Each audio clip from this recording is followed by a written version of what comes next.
So, when someone in the Bible, and it might have been you, I can't remember, Go on. said that man was made in God's image, was that you? Was that someone No, else? it's also said in Genesis, in the book of Genesis, that man was made in God's image. Was that referring to the souls or the souls? Yes. So, God is a soul. How have you discovered that? Well, I'm not saying that God's soul is created completely of exactly the same matter as our soul.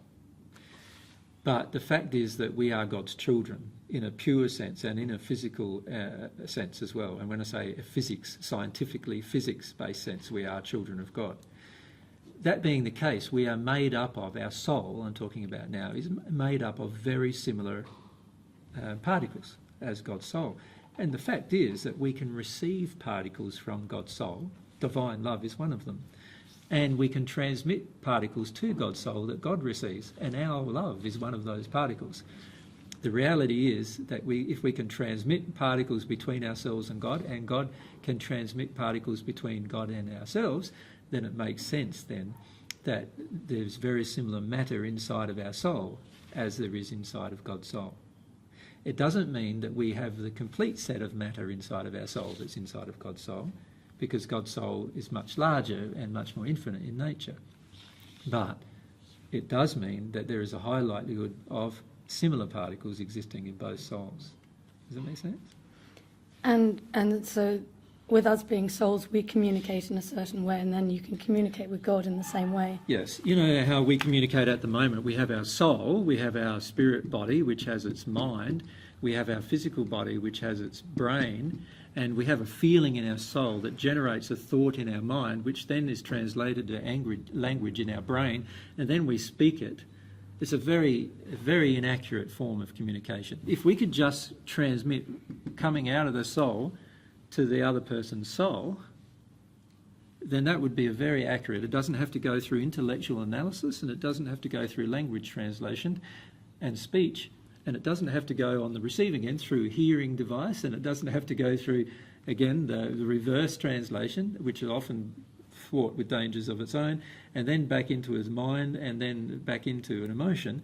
Transmission of emotions using this method is very, very cumbersome and also not very accurate. And this is why I can say many things, and I'm often feeling at the same time in a person that they have no idea what I'm saying to them, because they're hearing something completely different, because they're not hearing my feelings, they're hearing my words. Does that make sense? Now, with God and us, God's teaching us to hear his feelings for us. And God's teaching us that we need to have feelings for God in order to have a relationship.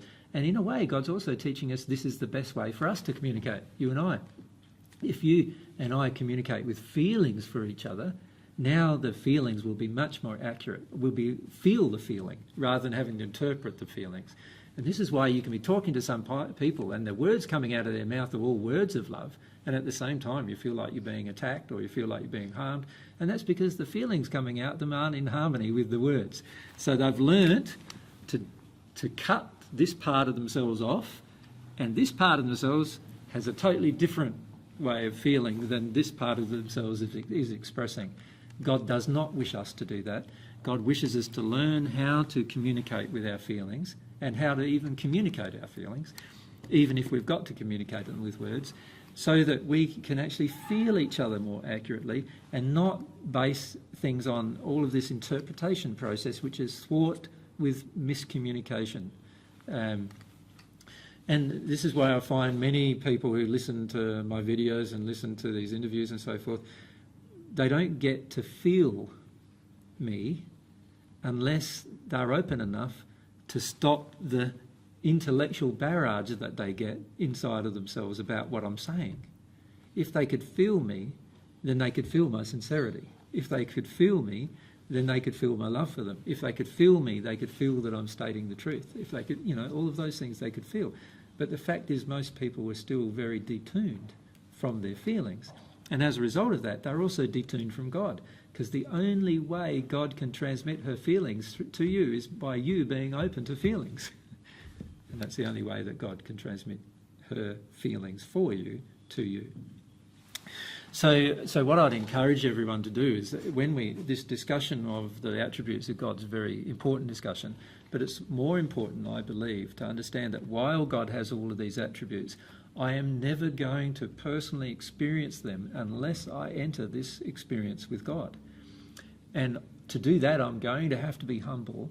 I'm going to have to be very truthful with myself, and I'm going to have to want to learn how to love, because that's the thing God wants to teach me the most. And if I could do that, then everything will change quite rapidly in my own life and in the lives of people around me. And I sort of feel like the attributes of God and the qualities of God are all geared to help me do that. Every one of God's attributes and qualities that I've personally felt have all been geared to help me come to terms with love, come to terms with truth, to be humble, and to just be open to this process of learning how to feel everything around me, to be sensitive to everything around me.